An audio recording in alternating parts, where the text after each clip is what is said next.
The golden glow of a Los Angeles sunset bathed the rooftop of the Bennett estate, where a sea of influencers, tech moguls, and A-listers mingled under crystal chandeliers.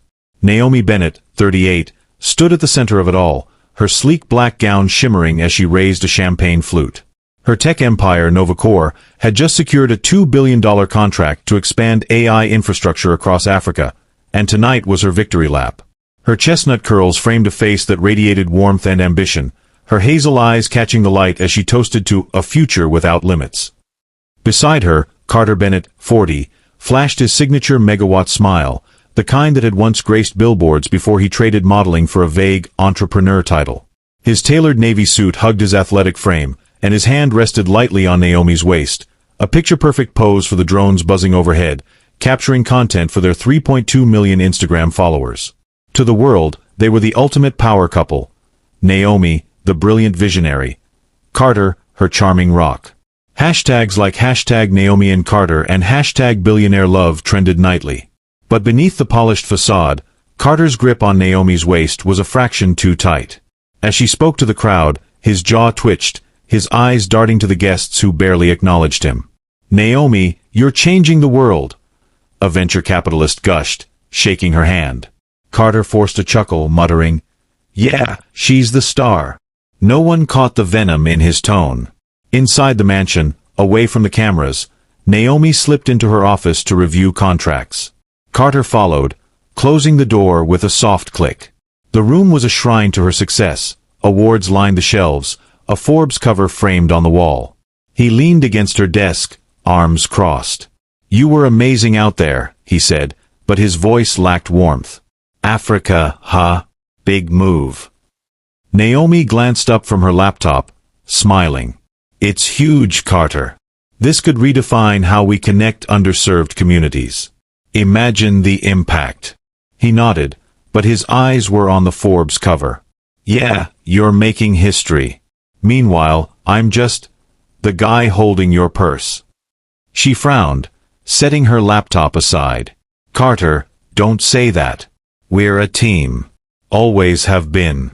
His laugh was sharp, bitter. "A team? Naomi, they don't even know my last name out there. It's always Naomi Bennett's husband. I'm a footnote in your empire." Naomi stood, crossing to him, her voice soft but firm. "You're not a footnote. You're my partner. This," she gestured to the room, "it's ours. You know that." He pulled away, running a hand through his blonde hair. "Sure. Ours." He paused, then forced a smile. "I'm proud of you, babe. Really." But as he kissed her forehead, his eyes were cold, calculating. Naomi didn't see the storm brewing behind them. Later, as the party wound down, Carter stood alone on the balcony, scrolling through X posts about Naomi's speech. "Queen Naomi slays again," one read. His thumb hovered over the screen, his reflection in the glass showing a man unraveling. He whispered to himself, "One day, they'll know my name." The neon lights of a downtown LA casino flickered as Carter sat at a high-stakes poker table, his tie loosened, a bead of sweat on his brow. The chips in front of him were dwindling. $200,000 gone in an hour. Across the table, a man in a sharkskin suit, known only as Victor, watched him like a predator.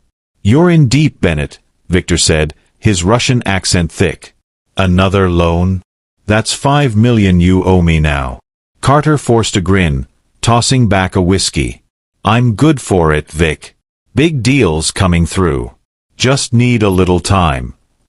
Victor leaned forward, his gold rings glinting. "Time's a luxury you don't have. 30 days, Carter. Or I take more than money. Maybe that pretty penthouse of yours. Or," he smirked, "your pretty wife." Carter's hand tightened around his glass, but he nodded. "You'll get your money." Back at the penthouse, Carter paced the marble floors, the city skyline mocking him through floor-to-ceiling windows. Naomi was in London for a conference, leaving him alone with his demons. He opened his laptop, pulling up a document he'd hacked from Naomi's private server months ago, her life insurance policy. $1 billion, payable to her spouse upon death. His heart raced. It was a lifeline, if he could pull it off. He poured another drink, muttering, "She's got everything. Why should I drown?" But a nagging voice in his head reminded him of Naomi's loyalty, her trust. He shoved it down, focusing on the numbers. 5 million to Victor. Another 10 million in failed crypto ventures. Debts piled up like a noose. The policy was his only way out. The next morning, Carter met his mistress, Lola, at a discreet cafe in Venice Beach. She was 28, all sharp cheekbones and ambition, her red dress clinging to curves that turned heads. "You look stressed, baby," she purred, sipping an espresso. "What's eating you?" He glanced around, voice low. "I'm in trouble, Lola. Big trouble. Victor's breathing down my neck." Her eyes narrowed. "How much?" 5 mil. "And it's not just him. I'm tapped out." Lola leaned back, crossing her arms. "So what's the plan? You gonna ask your billionaire wife for a bailout?" "Oh wait, she doesn't even know you're broke." Carter's jaw clenched. "Don't push me. I've got something in the works. Something big." She raised an eyebrow, intrigued. "Big enough to get us out of this dump and into the life we deserve?" He hesitated, then nodded. "Yeah. But it's gotta stay between us. You in?" Lola smirked, leaning close. "Always, baby. Just don't screw it up." As they parted, Carter's phone buzzed, a text from Naomi. "Miss you. Home tomorrow. Love you." Guilt flickered, but he buried it. He had 30 days. And a plan. Naomi's office at Novacore's headquarters was a sleek sanctuary of glass and steel, with a view of the Pacific. She sat across from Gabriel West, her lawyer, a silver-haired man with a knack for spotting trouble. Papers were spread across the desk, including her updated will. "You're sure about this?"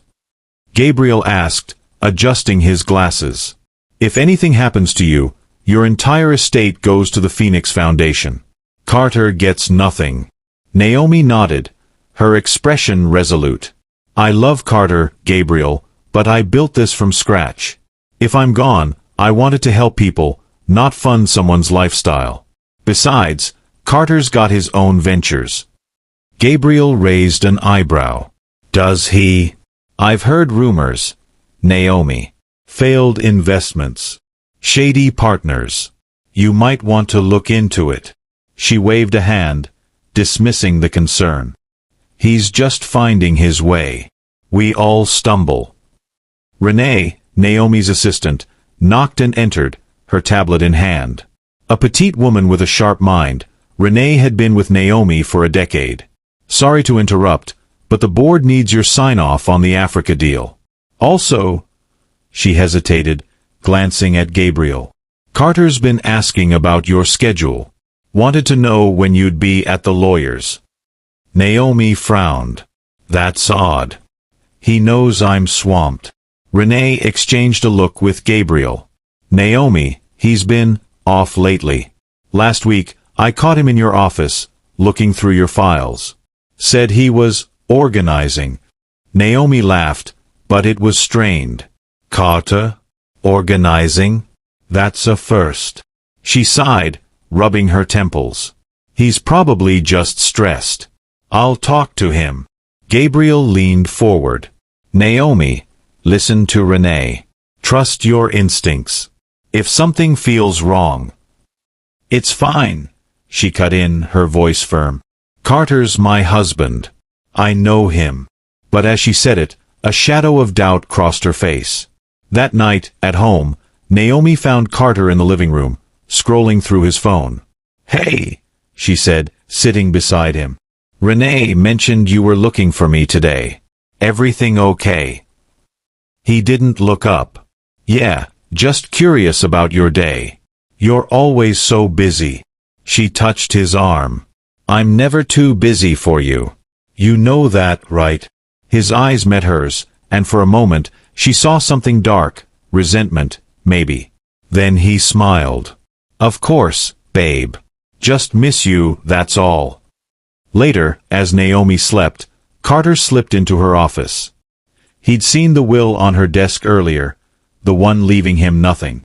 His hands shook as he photographed the pages. "Charity," he muttered. "Over me." The clock was ticking. He needed to act before the will was finalized. The idea came to Carter like a revelation. Over breakfast, he slid a brochure across the kitchen island to Naomi. "Monterey Bay," he said, his voice warm.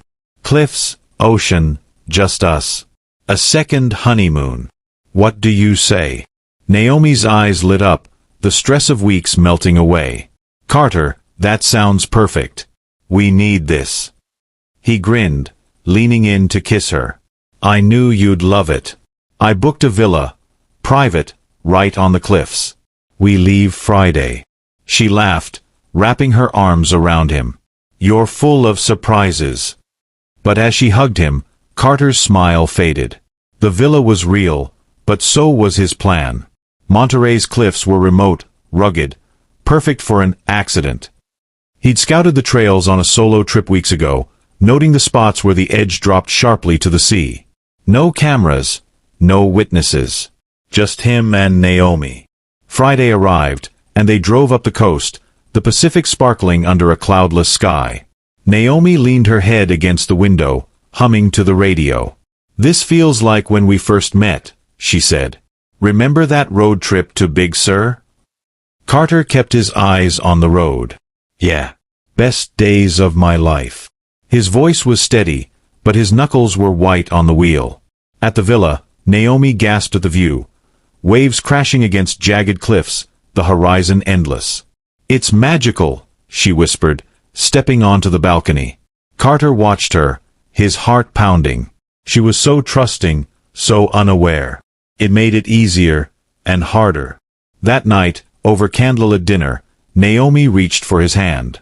"I know things have been tense," she said. "But this trip, it's like we're us again. Thank you." He squeezed her hand, guilt gnawing at him.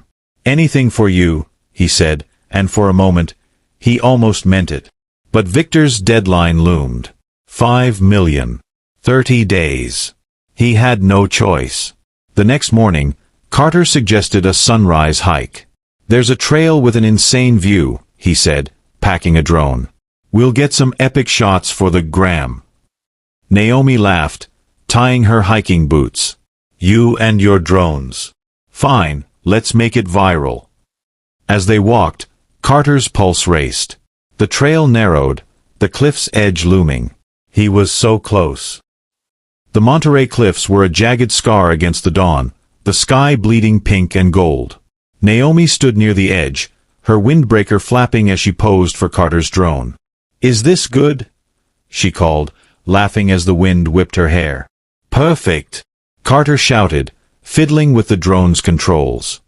His hands were steady, but his heart thundered. The spot was ideal. No guardrails, no hikers, just a 200-foot drop to the rocks below. He'd rehearsed this moment in his mind, a stumble, a scream, an accident no one would question. He set the drone to hover, capturing footage he'd later edit to show Naomi, slipping. Then he walked toward her, his boots crunching on gravel.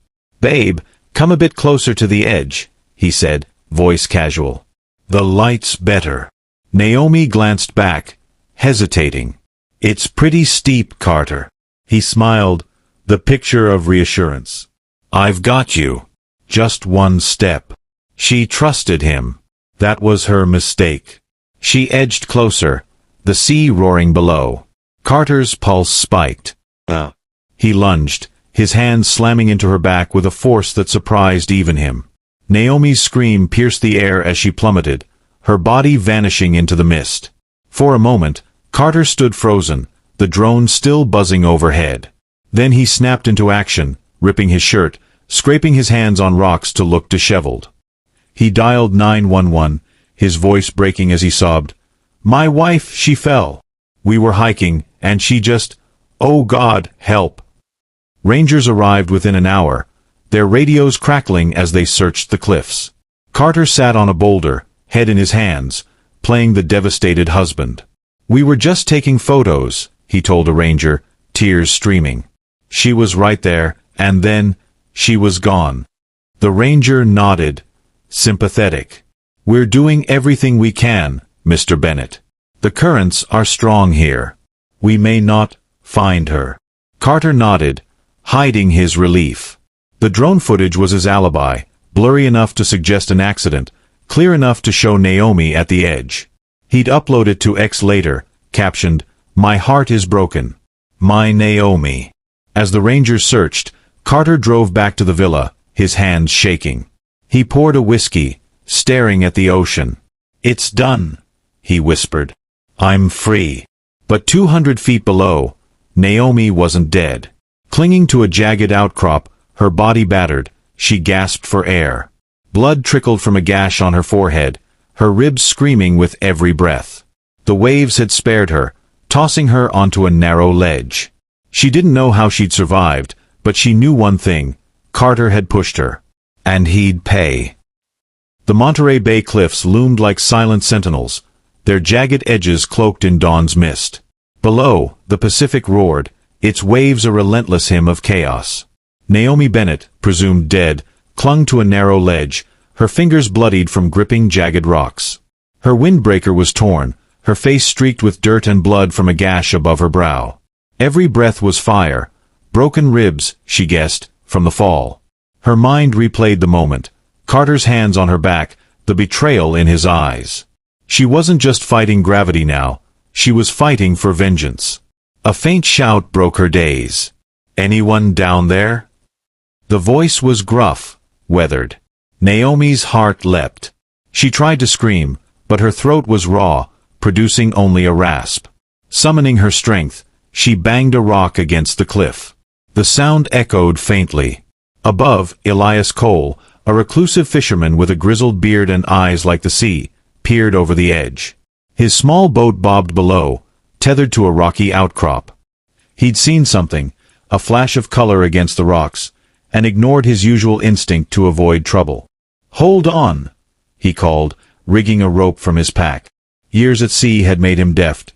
Within minutes, he rappelled down, his boots finding purchase on the slick stone. Naomi's vision blurred as Elias reached her. "You're alive," he muttered, half in disbelief. He secured the rope around her waist, his calloused hands gentle. "Can you move?" "Barely," she croaked. "My husband." "He pushed me." Elias's jaw tightened, but he said nothing, focusing on the climb. He hauled her to the boat, laying her on a blanket. As he rowed toward his secluded cabin, Naomi gripped his arm. "No police. Not yet. He thinks I'm dead. I need time." Elias studied her, his weathered face unreadable. "Lady, you're in no shape to play games. You need a hospital." "No," she insisted, her voice fierce despite the pain.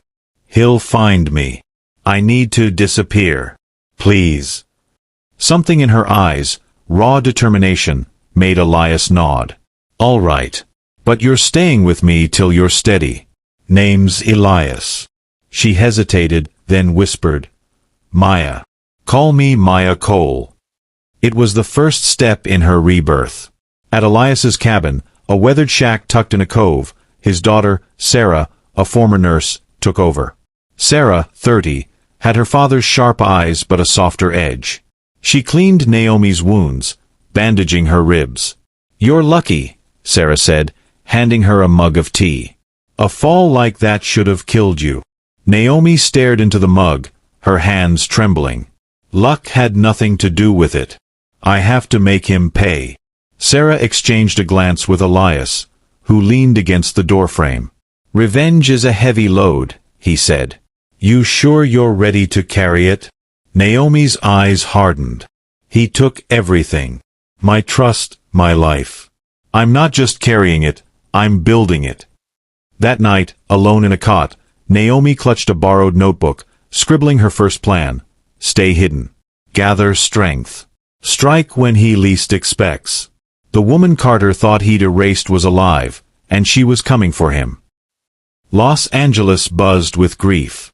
Naomi Bennett's death dominated headlines, X posts, and tearful TikTok tributes. Tech titan lost in tragic accident. blared CNN. Her face, smiling, radiant, flashed across Times Square billboards. Candlelight vigils sprouted in Silicon Valley, with fans leaving flowers outside Novacore's headquarters. Carter Bennett played the grieving widower to perfection. At a press conference, he stood before a sea of cameras, Naomi's wedding ring dangling on a chain around his neck. His eyes were red-rimmed, his voice breaking. "Naomi was my everything," he said, pausing to wipe a tear. "She was a visionary, a wife, a light. I'll never be whole again." The crowd sobbed. Ex-users flooded his posts with heart emojis and prayers. #RestInPowerNaomi trended globally. Carter soaked it in, his performance Oscar-worthy. Back at their penthouse, though, the mask fell. He popped a champagne bottle, splashing the marble counter. Lola, his mistress, lounged on the couch in a silk robe, her laughter sharp. "To freedom," Carter toasted, clinking her glass. "No more living in her shadow." Lola smirked, kicking off her heels. "And no more debts, right?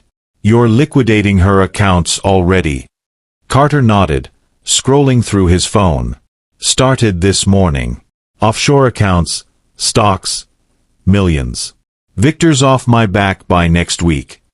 She slid closer, her hand on his chest. "And me? When do I get my piece of this empire?" He kissed her, but his eyes were distant. "Soon, baby. Just gotta play the sad husband a bit longer." The next day, Carter moved Lola into the penthouse, her designer bags cluttering Naomi's walk-in closet.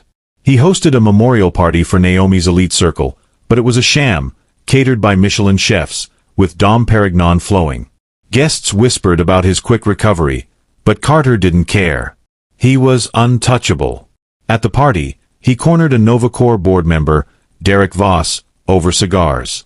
"Derek, I'm thinking of stepping up," Carter said, puffing smoke. "Naomi would have wanted me to lead." Derek, a balding man with a skeptical frown, sipped his scotch. "Lead? Carter, you're not even on the board. There's a 90-day clause, Naomi's rule. No leadership changes until then." Carter's smile tightened. "I'm her husband. That's gotta count for something." Derek shrugged. "Talk to Gabriel West. He's got her will. But I'm warning you, Carter, don't push it." Carter's grip on his cigar faltered, but he nodded. Inside, he was seething. The will.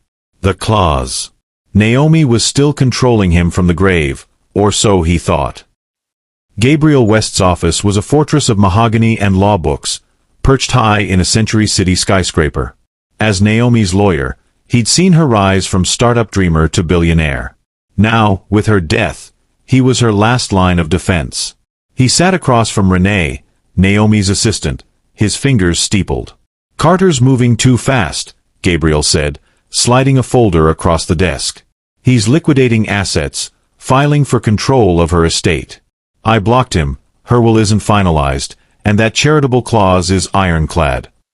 Renee, her tablet glowing with emails, nodded. "He's been sniffing around the office, too. Yesterday, he asked for Naomi's login credentials. Said it was for sentimental reasons. I didn't buy it."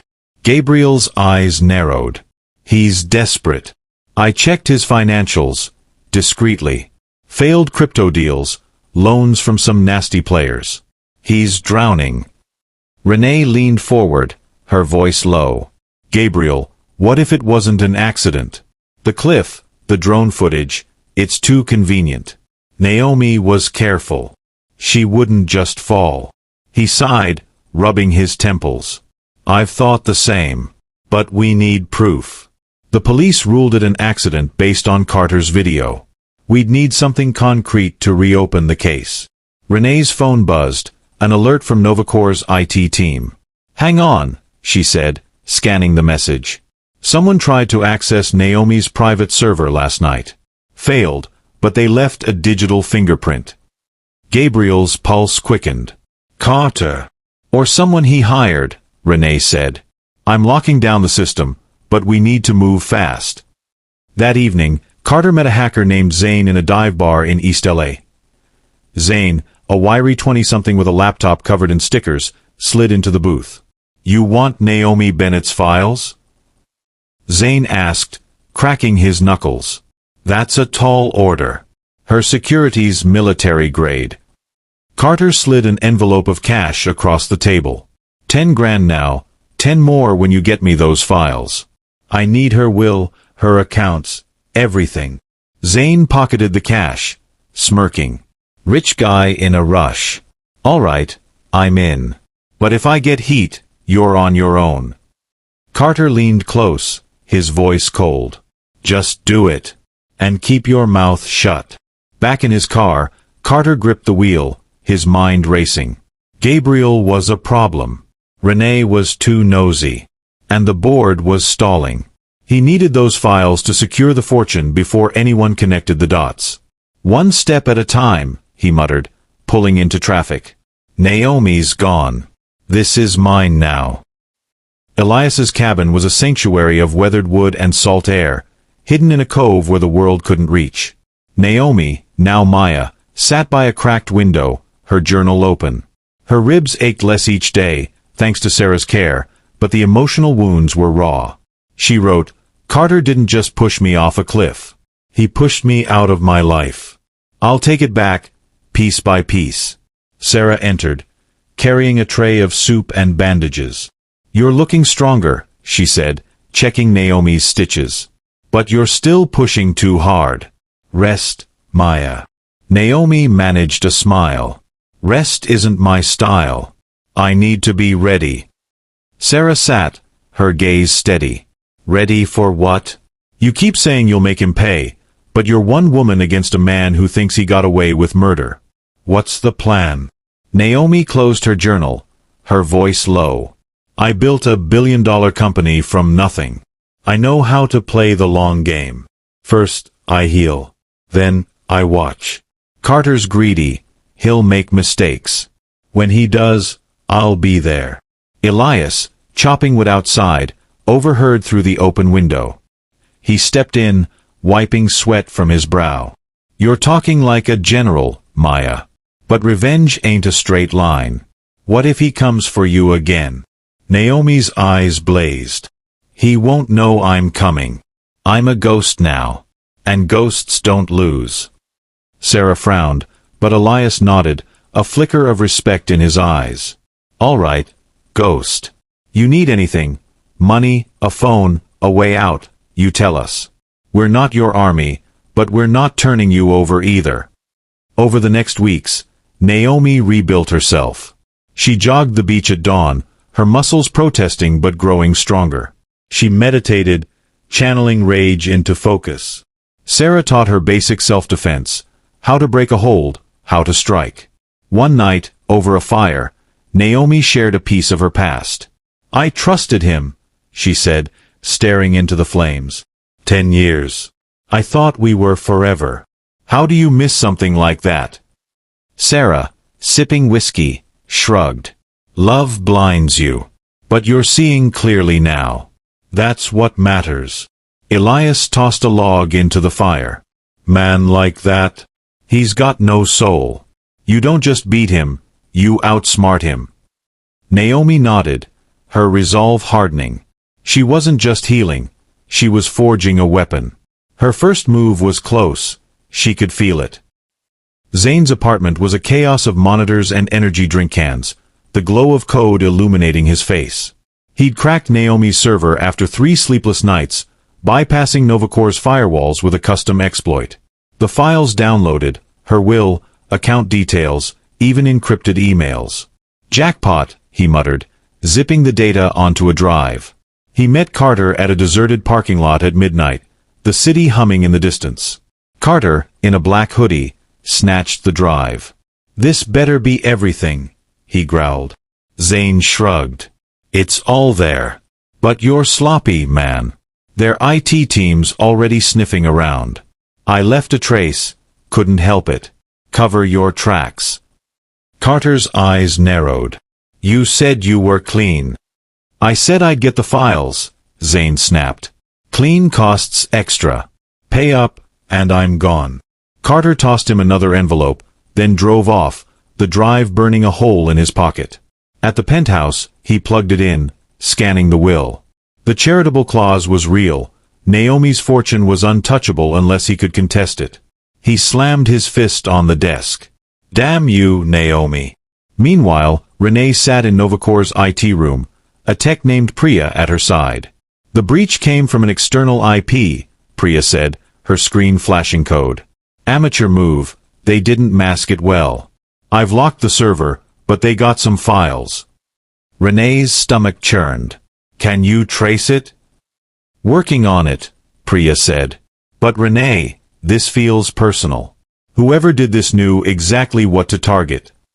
Renee nodded, dialing Gabriel. We've got a problem, she said. Carter's behind this. I know it.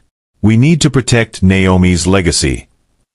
Gabriel's voice was grim. I'm meeting the board tomorrow. Carter's pushing for CEO. We stall him, but we need evidence. Keep digging. At the same time, Naomi, in the cabin, borrowed Sarah's burner phone. She hesitated, then typed an anonymous email to a journalist she'd once mentored, Tara Lynn. Look into Carter Bennett's finances. He's not what he seems. Check his offshore accounts. She hit send, her heart racing. It was her first strike. Small, invisible, but sharp. Back in L.A., Carter stood on the penthouse balcony, the city glittering below. He clutched Naomi's ring, his victory souring. The files were his, but the board was resisting, and Gabriel was a wall. I'm so close, he whispered. No one's stopping me now. But in the shadows, Naomi was already moving, her ghost taking form. The Monterey Cove was a hidden world, its shores kissed by dawn's pale light. Naomi, now Maya Cole, sat cross-legged on a driftwood log, a burner phone balanced on her knee.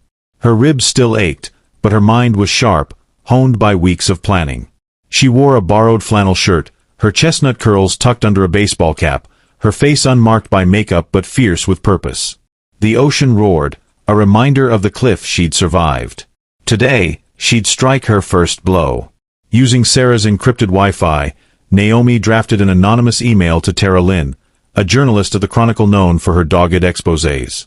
Carter Bennett's grieving widower act is a lie, she typed.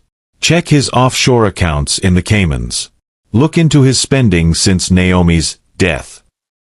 He's not what he seems. She attached a screenshot of a bank transfer she'd hacked from Carter's laptop months ago, a $500,000 payment to a shady crypto firm. It was a breadcrumb, just enough to spark suspicion.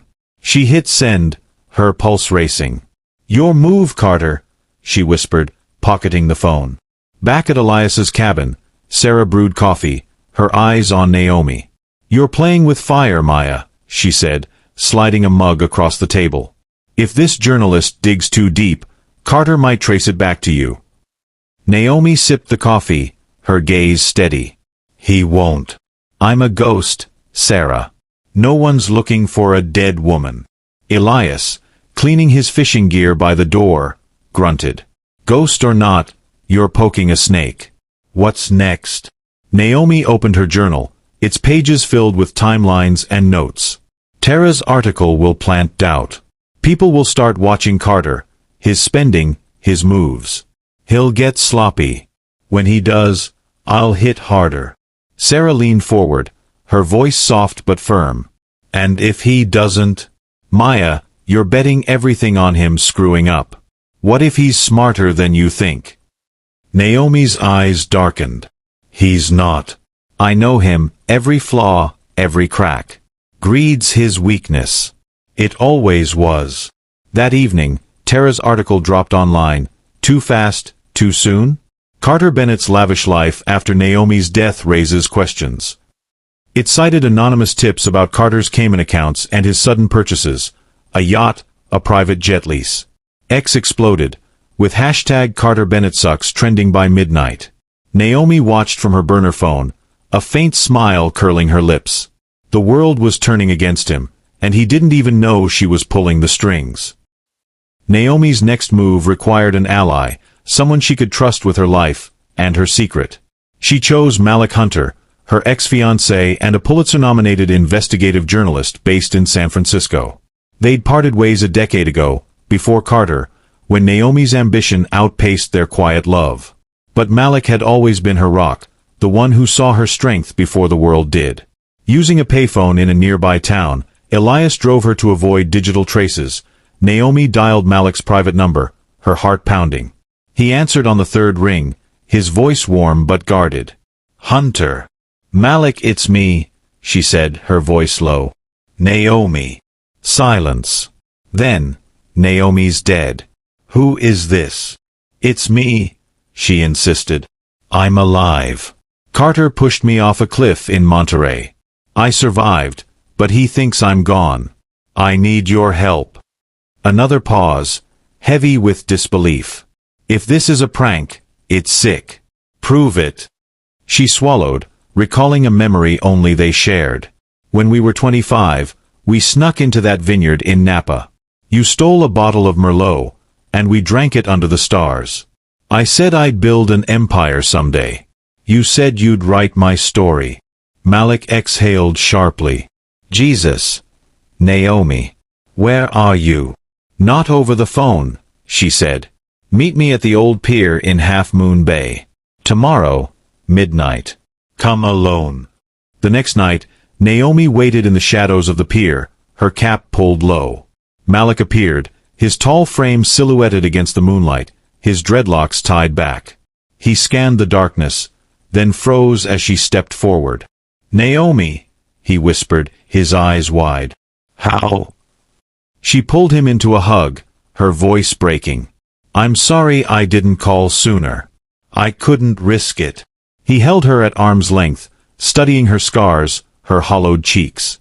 "He tried to kill you. That bastard." Anger flared in his eyes, but so did hurt. 10 years, Naomi. You vanished from my life, and now this. "I know," she said, gripping his hands. "I messed up. But I need you now. Carter's stealing my company, my legacy. Help me take him down." Malik ran a hand over his face, torn. "This is insane. You're asking me to go to war with a man who thinks he got away with murder." "I'm asking you to help me get justice," she said. "You're the best at finding dirt. Dig into Carter, his debts, his mistress, his lies. I'll give you everything I know." He studied her, then nodded. "All right. But we do this my way, careful, quiet. If he's as dangerous as you say, we can't slip up." Naomi smiled, relief flooding her. "Deal. Welcome to my fight, Malik." As they parted, Malik called after her. "Naomi? Don't disappear again." She turned, her eyes fierce. "Never. This time, I'm here to stay." Carter's penthouse was a glittering cage, its marble floors strewn with Lola's designer clothes. The grieving widower act was wearing thin, and Carter was unraveling. Tara's article had sparked a media frenzy, with paparazzi tailing him and ex-users dissecting his every move. He downed a whiskey, glaring at Lola as she scrolled through her phone on the couch. "This is your fault," he snapped. "You and your damn shopping sprees. People are noticing." Lola rolled her eyes, tossing her blonde hair. "Oh, please. You're the one buying yachts. Don't pin this on me, Carter." He slammed his glass down. "I'm trying to secure our future. But you're out there flashing your new Birkin like Naomi's not even cold." She smirked, unfazed. "Maybe if you'd planned better, we wouldn't be dodging reporters. You said she'd never make it off that cliff. Your words, not mine." Carter froze, his eyes narrowing. "Keep your voice down. You want someone to hear you." But Lola's tongue was loose. That night, at a West Hollywood club, she partied with Carter's elite friends, her inhibitions drowned in martinis. At the VIP table, she leaned close to a socialite named Kira, her voice slurring. "Carter's not sweating it, you know? He said Naomi was done the second she hit that cliff. He's free now."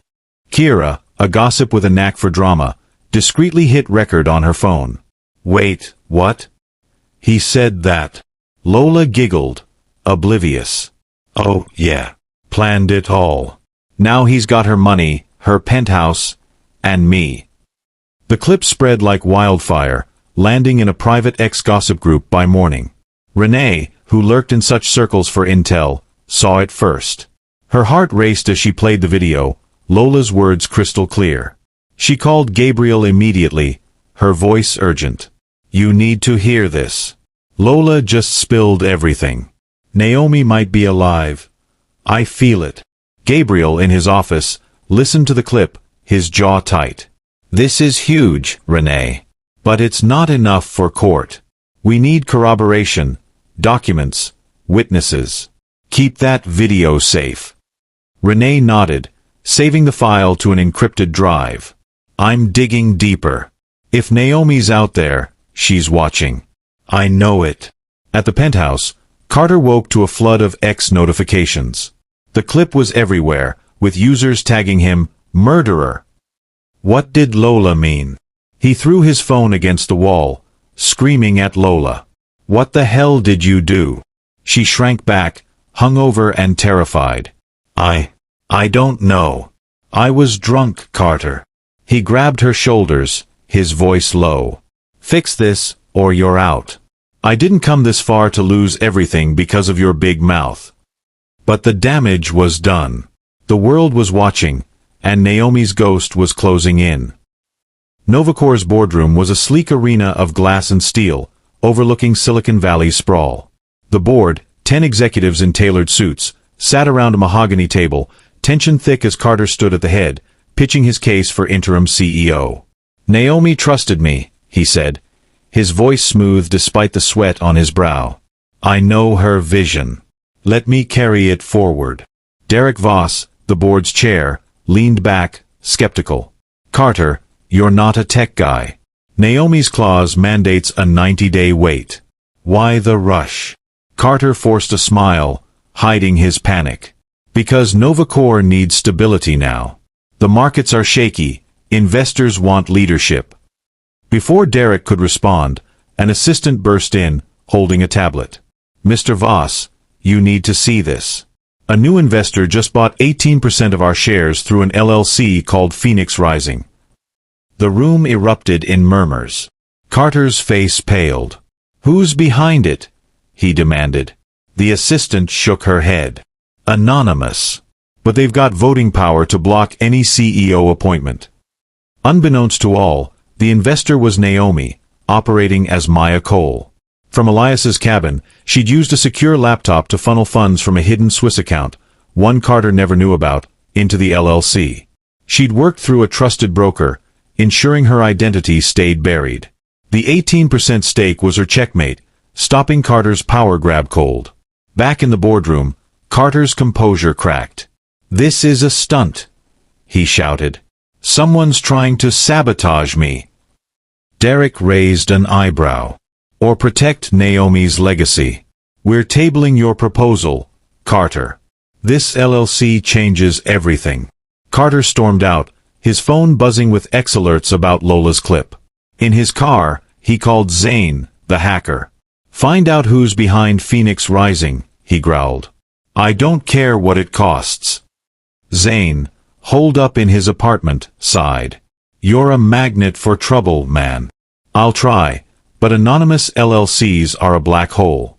You got enemies, Carter. Then work faster. Carter snapped, slamming the phone down. He didn't know Naomi was the enemy, watching from the shadows. At the cabin, Naomi refreshed her burner phone, seeing X posts about the boardroom drama. She smiled, scribbling in her journal, Step 2, block his crown. Next, tighten the noose. Carter's world was crumbling, but a new player entered the game, his estranged sister, Evelyn Bennett. A painter who'd fled to Italy 5 years ago after a falling out with Carter, Evelyn was 35, with sharp green eyes and a no-nonsense air. She'd seen Tara's article and Lola's clip on X, and her gut told her Carter was guilty. She booked a flight to L.A., determined to confront him. Evelyn arrived at the penthouse unannounced, her leather jacket dusted with travel.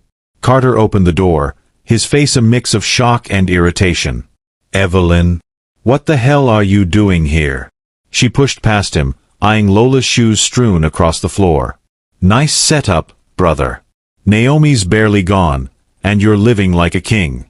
Explain that. Carter shut the door, his voice low. You don't get to waltz in and judge me. Naomi's death was an accident. I'm grieving. Evelyn laughed. Bitter. Grieving? You're partying with your side piece while the world calls you a murderer. What did you do, Carter? He stepped closer, his eyes cold. Watch your mouth, Ev. You don't know what you're talking about. Go back to Italy. She held his gaze, unfazed. Not until I get answers. Naomi was family. If you hurt her, I'll bury you. Carter's hand twitched, but he backed off, smirking. You're wasting your time. There's nothing to find. Evelyn left, but she wasn't done. She tracked down Renee at Novacor, meeting her in a quiet cafe. Renee, clutching a latte, was wary but intrigued. You're Carter's sister, she asked. Why should I trust you? Evelyn leaned forward, her voice earnest. Because I know he's a liar. He's always been about himself. That clip of Lola's? It's not just drunk talk. I think he killed Naomi. Renee's eyes widened. I think so too. But we need proof. Gabriel's working on it, but Carter's covering his tracks. Evelyn nodded, pulling out her phone. I've got contacts in Italy, financial guys who can dig into his offshore accounts. If you've got anything, documents, leads, share them. I'm in. Renee hesitated, then slid a USB drive across the table. Bank transfers, emails, the Lola clip. It's a start. But Evelyn, if we're wrong.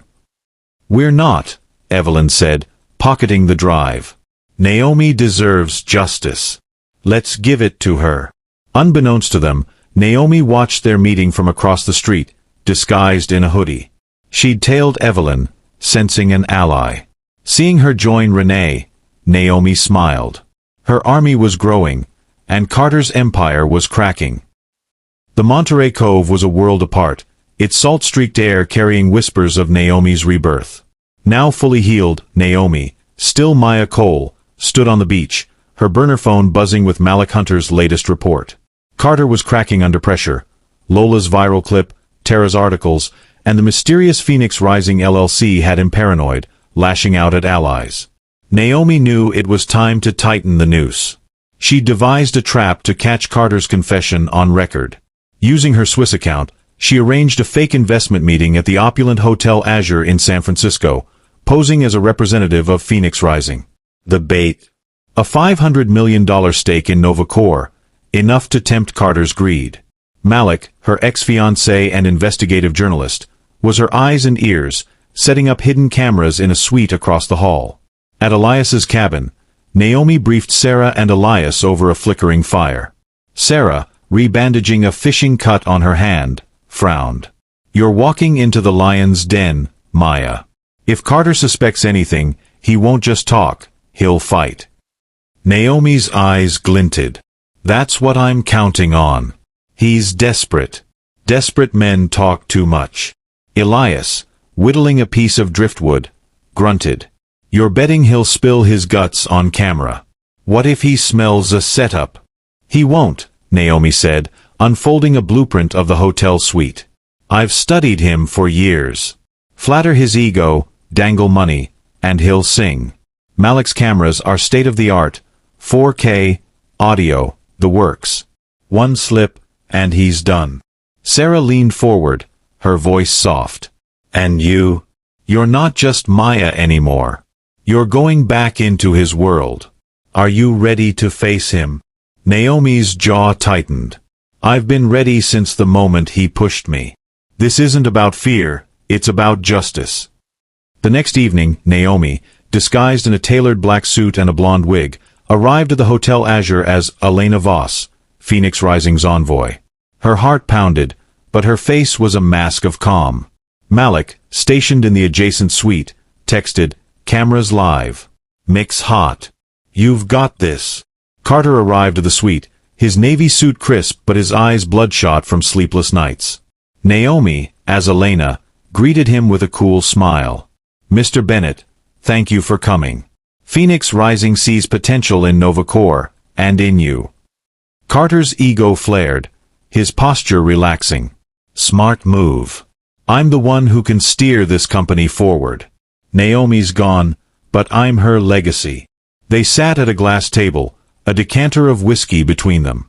Naomi poured, her voice smooth. "We're prepared to invest $500 million, but we need assurance.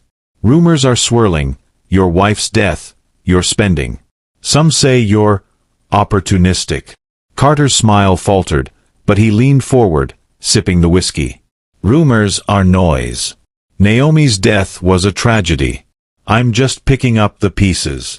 She tilted her head, feigning curiosity. "A tragedy, yes. But so convenient. You gained a fortune, a mistress, a clean slate. Almost like you planned it." His eyes narrowed, but greed overrode caution. "Look, Elena, let's cut the crap. I did what I had to. Naomi was holding me back. Her rules, her clauses. I cleaned house, all right? Now I'm free to make deals like this." Naomi's pulse raced, but she kept her composure, signaling Malik through a subtle earpiece tap. "Bold words, Mr. Bennett. You're saying you removed her." Carter smirked, leaning closer. "I'm saying I'm a survivor. You want in on Novacor? Back me, and we both win." The cameras caught every word, every smirk. Naomi stood, extending a hand. "We'll be in touch." Carter left, oblivious to the trap he'd walked into. In the adjacent suite, Malik replayed the footage, grinning. "Got him. This is gold, Naomi." She removed her wig, her face fierce.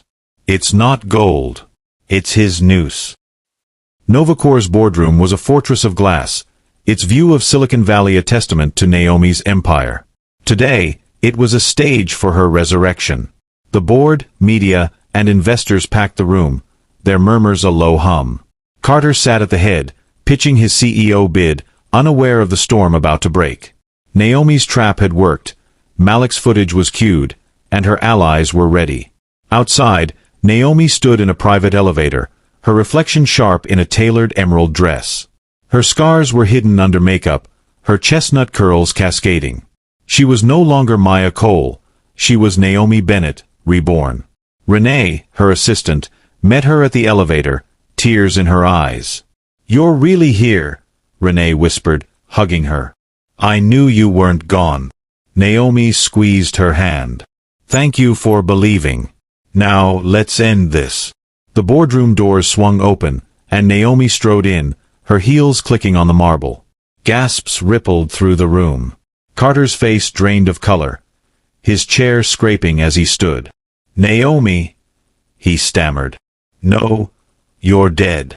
She smiled, cold and unyielding. "Not quite, Carter. I survived your push. And I'm here to take back what's mine." Cameras flashed, reporters scrambling to livestream. #Naomi Lives trended instantly on X. Derek Voss, the board chair, stood, stunned. "Ms. Bennett, how?"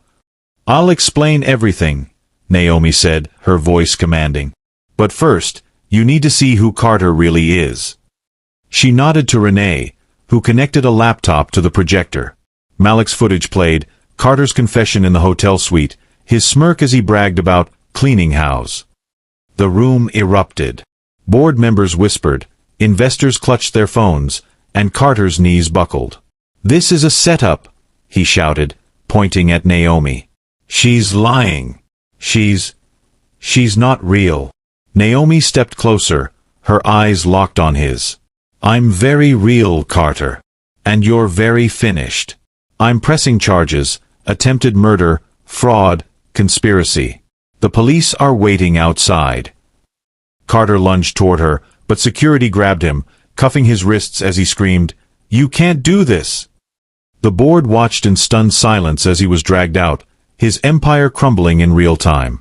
Naomi turned to the room, her voice steady. "Novacor is mine. Always was.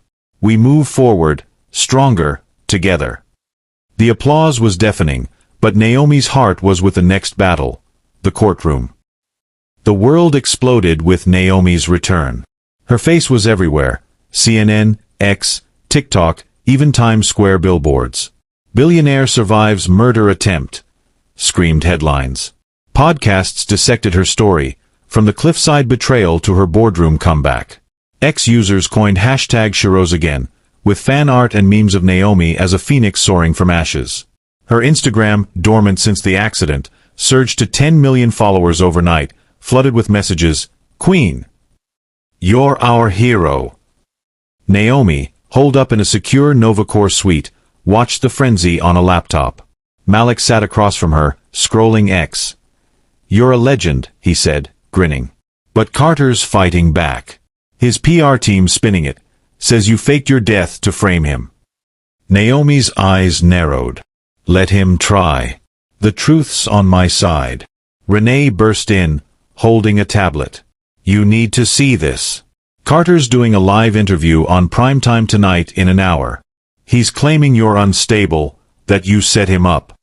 Naomi's jaw tightened. "He's desperate." "Good. Let him dig his grave deeper." That night, Carter appeared on Primetime Tonight, his suit impeccable but his eyes hollow. The host, Lisa Chen, leaned forward, her tone sharp. "Mr. Bennett, your wife says you tried to kill her. You say she's lying. Why should we believe you?" Carter forced a tearful smile, clutching Naomi's ring on its chain. "Naomi's troubled, Lisa. She's brilliant, but unstable. She disappeared, faked her death, and now she's framing me to take back her company. I loved her. I'd never hurt her." Lisa raised an eyebrow. "But the hotel footage, you said you cleaned house. What did you mean?" Carter stammered, sweat beading. "It was out of context. I meant cleaning up her company, her mess. I'm the victim here." X erupted, with hashtag #CarterLies trending. Naomi watched from her suite, her hands clenched. Malik shook his head. "He's crashing and burning. But you need to respond, Naomi. The public's with you, but they want your voice." She nodded, calling Tara Lynn, the journalist who'd broken the first story. "Tara, I want an exclusive. Tomorrow. I'm telling my story, every detail." The next day, Tara's interview dropped online. "Naomi Bennett, I survived my husband's betrayal." Naomi spoke with raw power, detailing the cliff, her survival, and her fight back. "He thought he could erase me," she said, her eyes fierce. "But I'm here, and I'm not stopping." The article garnered 50 million views in hours, cementing Naomi as a global icon. Carter's brands, his endorsements, his crypto ventures, pulled out, and Lola vanished, leaving only a note: "You're on your own." Naomi stood on her suite's balcony, the city glittering below. "This is just the beginning," she whispered. The trial loomed, and she was ready. The Los Angeles courthouse was a media circus, with helicopters buzzing and fans chanting hashtag #SheRoseAgain outside. Inside, Carter's trial for attempted murder, fraud, and conspiracy began, the courtroom packed with reporters and Naomi's allies. Naomi sat in the front row, her emerald blazer a nod to her boardroom triumph. Carter, in a gray suit, sat at the defense table, his eyes avoiding hers. The air crackled with anticipation. The prosecutor, Elena Ruiz, a sharp-eyed veteran, opened with a damning case. Carter Bennett planned to murder his wife, Naomi, for her billion-dollar fortune, she said, her voice cutting. He pushed her off a cliff, faked grief, and stole her assets. But Naomi survived, and today she'll tell you how. Naomi took the stand, her voice steady but laced with pain. "I trusted Carter for 10 years, she said, her eyes on the jury. "On that cliff, he looked me in the eye and pushed me. I fell 200 feet, broke ribs, nearly drowned. But I clung to the rocks because I refused to let him win." The jury leaned forward, riveted. Carter's lawyer, a slick man named Howard Klein, cross-examined, his tone oily. "Ms. Bennett, you're a brilliant woman. Isn't it possible you staged this to ruin your husband? You had the means to fake a fall, hide, and frame him. Naomi's gaze was steel. I had the means to build an empire, Mr. Klein. I didn't need to fake a near-death to protect it. Your client tried to kill me. The scars on my body and the footage of his confession prove it. The gallery murmured, and Klein faltered. Ruiz called Elias Cole, the fisherman who'd saved Naomi. Elias, in a flannel shirt, spoke gruffly. Found her on the rocks, half dead. She said her husband pushed her. I believed her then, and I believe her now. Next, Zane, the hacker, took the stand, his plea deal forcing his testimony.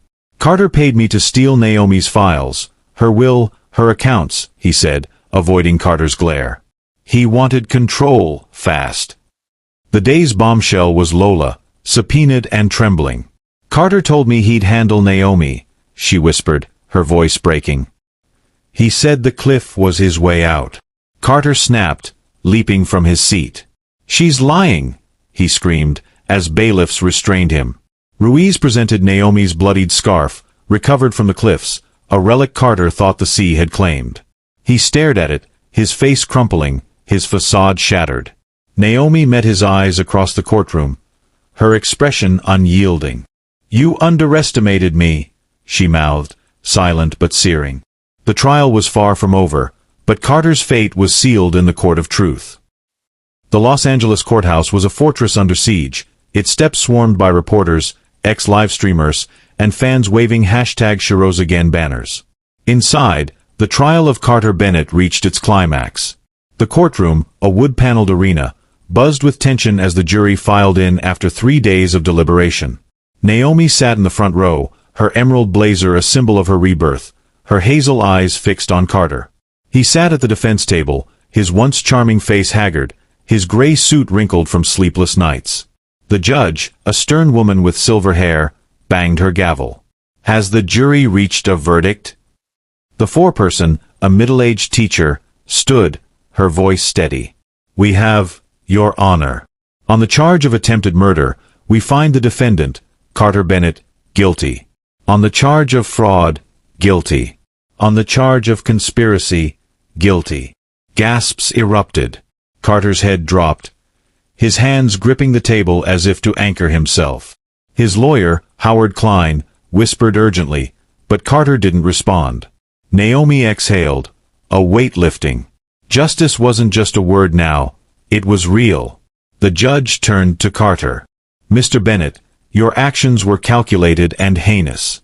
You betrayed not only your wife but the trust of those who believed in you.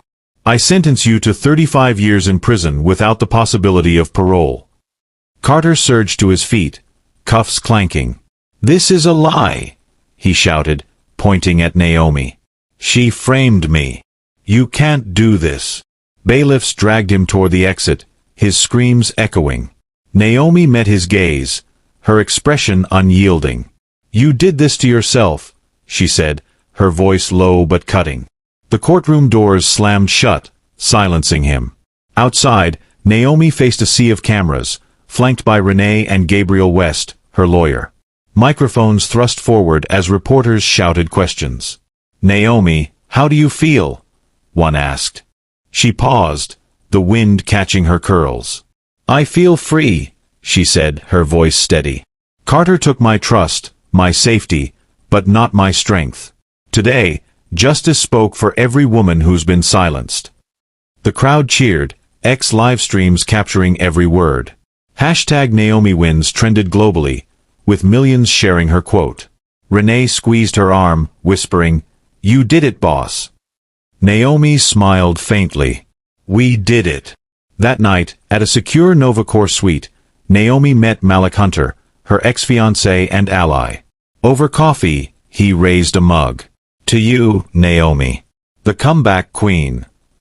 She clinked her mug against his, but her eyes were distant. It's not over, Malik. The trial's done, but I need to rebuild, myself, my company, my purpose. He studied her, his voice soft. You've already rebuilt more than most could. What's next? She leaned back, her gaze fierce. I'm taking back my empire. And I'm making sure no one else falls like I did. Novacore's headquarters gleamed under a California sun, its glass facade a beacon of innovation. Naomi strode through the lobby, her presence electrifying. Employees stood, applauding as she passed, their whispers a mix of awe and pride. She'd reclaimed her throne, and today, she'd set her vision in motion. In the boardroom, the executives rose as she entered, Derek Voss at the head. "Welcome back, Naomi," he said, his smile genuine. "We're ready to follow your lead." Naomi took her seat, her voice commanding. "Thank you. Carter tried to steal this company, but he underestimated us. We're not just rebuilding, we're redefining. Our Africa expansion launches next month, and I'm doubling our R&D budget for AI accessibility. Novacore isn't just mine, it's ours." The board nodded, inspired. An executive, Maria Chen, spoke up. "The investors are behind you, but Carter's fraud drained some accounts. How do we recover?" Naomi's eyes gleamed. "We innovate. I've secured a $3 billion partnership with a Singapore consortium, Clean Energy AI. And I'm launching a non-profit, the Phoenix Initiative, to support women recovering from betrayal and trauma. Novacore funds its first $50 million. The room erupted in applause. Derek leaned forward. "The Phoenix Initiative? That's bold. What's the vision?" Naomi's voice softened, but her resolve was iron. "It's personal. Every woman who's been pushed, literally or figuratively, deserves a chance to rise. We'll offer shelters, legal aid, therapy, and tech training. Carter thought he could break me. This is my answer." After the meeting, Renee caught Naomi in the hallway, her tablet glowing with X-posts. "The world's obsessed with the Phoenix Initiative," she said, grinning. "Hashtag Phoenix Rising is trending. You're not just a CEO, you're a movement." Naomi smiled, but her mind was on the women she'd help. "Good. Let's make it real." That evening, Naomi hosted a small dinner at her restored penthouse, now cleansed of Lola's traces. Gabriel, Renee, and Malik joined her, the city skyline sparkling through the windows. Over wine, Gabriel raised a glass. To Naomi, who turned a cliff into a launch pad. She laughed, clinking glasses. "To all of you. I couldn't have done this without you." Malik's eyes met hers, a question lingering. "You're back on top, but what about you, Naomi? What do you want now?" She paused, swirling her wine. "I want to live, not just survive. Carter took years from me. I'm taking them back." The table fell quiet, her words resonating. Naomi was no longer just a survivor, she was a force, and her empire was stronger than ever. The Pacific shimmered under a crescent moon as Naomi walked the beach near her Malibu estate, the sand cool beneath her bare feet. Malik had invited her for a late-night stroll, a rare moment of peace after months of chaos. He wore a linen shirt, his dreadlocks loose, his presence steady as always. Naomi, in a simple white dress, felt lighter than she had in years, but her heart was guarded. They stopped by a driftwood bench, the waves a soft rhythm. Malik turned to her, his voice low. "Naomi, I've watched you fight, Carter, the world, yourself. You're unstoppable. But I need to say something." She tilted her head, curious. "What's on your mind?" He took a breath, pulling a small velvet box from his pocket. Her eyes widened as he opened it, revealing a simple sapphire ring, its deep blue catching the moonlight. "I'm not asking because you need saving," he said, his voice steady. "I'm asking because I see you, your strength, your fire. I loved you 10 years ago, and I love you now. Marry me, Naomi." Her breath caught, emotions swirling, joy, fear, hope. She'd trusted Carter, and he'd shattered her. Malik was different, but the wound was fresh. "Malik," she said, her voice soft, "you've been my rock. But after everything, I'm scared to trust again." He nodded, closing the box but keeping her gaze. "I know. And I'm not going anywhere. This ring isn't a deadline. It's a promise. I'll wait, Naomi. You're worth it." She smiled, tears brimming. You're too good, you know that? He laughed, pulling her into a hug. Nah, I'm just stubborn. Like you. They sat on the bench, her head on his shoulder. I need time, she said, her voice barely above the waves. But I'm not saying no. That's enough for me, he replied, his arm around her. We've got all the time in the world. As they walked back, Naomi felt a spark of something new. Not just love, but the possibility of a future she'd choose, not one forced upon her. Malik's ring stayed in his pocket, but its weight lingered in her heart, a beacon of hope. The studio lights of Global Spotlight bathed Naomi in a warm glow as she sat across from host Amara Jones, a journalist known for her incisive interviews. The set, a sleek blend of glass and velvet, was packed with a live audience, their anticipation palpable. Naomi's navy suit was tailored to perfection, her curls framing a face that radiated resilience. This was her last public statement before stepping back from the spotlight, and the world was watching. Amara leaned forward, her voice warm but probing. Naomi, your story has inspired millions. You survived an attempt on your life, reclaimed your empire, and launched a movement. Let's start with the cliff. What happened that day? Naomi's gaze was steady, her voice clear. Carter pushed me off a 200-foot cliff in Monterey, thinking my fortune would be his. I fell, broke ribs, nearly drowned. But I clung to the rocks because giving up wasn't an option. That fall didn't break me, it gave me wings. The audience gasped, then applauded, X live streams flooding with hashtag Naomi Wings. Amara nodded, impressed. Wings. That's powerful. You've turned pain into purpose with the Phoenix Initiative. Tell us about it. Naomi's eyes lit up. It's for women who've been betrayed, abused, or silenced. We provide shelters, legal support, tech training, tools to rebuild. I was lucky to have resources. Most don't. The Phoenix Initiative is my way of passing that strength forward. A woman in the audience stood, tears streaming. Naomi, I left an abusive husband because of you. Thank you. Naomi's voice softened. You're why I'm here. Keep rising. Amara shifted gears. Carter's in prison, but some still question your story. How do you respond to doubters? Naomi's smile was sharp. The evidence spoke, his confession, my scars, the witnesses. Doubters can question, but facts don't bend. I'm here alive, and that's my truth. The interview went viral, garnering 100 million views in 24 hours.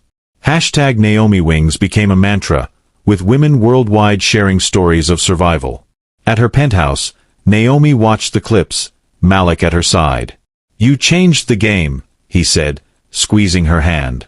She leaned against him, exhausted but fulfilled. I just told my truth. The world did the rest. The fluorescent lights of Chino State Prison buzzed overhead, casting a sickly glow on Carter's cell.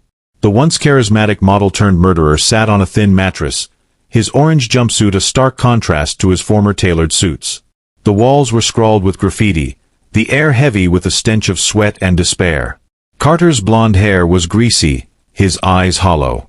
His empire, penthouse, yacht, mistress, was gone, replaced by a 6-by-8-foot cage. A guard slid a tray of gray slop through the slot, but Carter ignored it, staring at a contraband phone smuggled by a bribed inmate. He scrolled X, wincing at the flood of hashtag Naomi Wings posts. Naomi's Global Spotlight interview played on loop, her words cutting deeper than any blade. That fall gave me wings. A hulking inmate, Rico, leaned against the bars during rec time, smirking. Yo, Bennett, ain't that your wife on the screen? She's a damn superhero now. What'd you do to her? Carter's jaw clenched, his voice low. She's not my wife. She's a liar. Rico laughed, his gold tooth glinting. Liar. Man, you pushed her off a cliff, and she still hooped your ass. You're the punchline, pretty boy. Carter lunged, but Rico sidestepped, shoving him against the wall. Chill, or you're in the hole. World's forgotten you, Bennett. She's the story now. Back in his cell, Carter clutched Naomi's ring, the one he'd worn as a prop during his grieving act. He hurled it at the wall, the clink echoing. "You won't win forever," he muttered, but his voice cracked. The phone buzzed with a new ex-post, a meme of Naomi as a phoenix, captioned, "Carter who?" He turned away, curling into himself. The man who dreamed of outshining Naomi was now a shadow, his name erased by her light. In the silence, he heard the truth. He'd never escape her victory. The Monterey Cliffs stood as they had a year ago, their jagged edges a testament to Naomi's survival. The Pacific roared below, its waves a symphony of power. Naomi returned alone, her SUV parked on a gravel overlook. She wore a cream sweater and jeans, her curls loose in the wind. The cliff wasn't a place of pain anymore, it was an altar of her strength.